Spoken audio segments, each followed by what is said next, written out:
Hello guys, welcome back to दिव्ही blog. तुम्हाला आता माहिती आहे 2 दिवसातच नवरात्र चालू होणार आहे आणि संध्याकाळच्या वेळेवर मुली मस्त गरबा प्रॅक्टिस करतात आणि मी हिच्यासोबत इकडे तिकडे लावारी सारखी फिरत. काय करू, मला पण इच्छा होते गरबा खेळायची, पण मला कोणी बोलवलंच नाही गरबा खेळायला. आमच्या गावाला तर गरबा म्हणून होते, तशी तर माझी खूप इच्छा आहे गरबा खेळायची, पण जाऊ द्या. तसंच मी म्हटलं चला आपण माइंड फ्रेश करायला थोडंसं इकडे फिरू. तसं तर आता सगळ्याच गावी मस्त नेर चालू होणार आहे. तुमच्या गावी पण आहे का नेर? आमच्या इकडे मायनर नेर असे म्हणतात.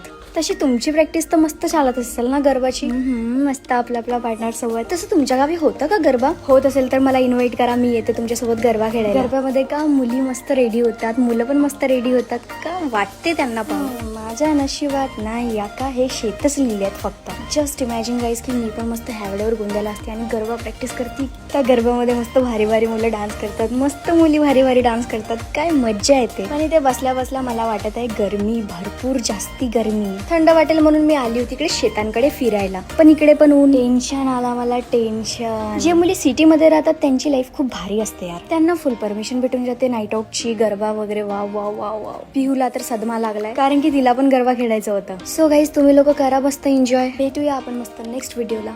Bye guys.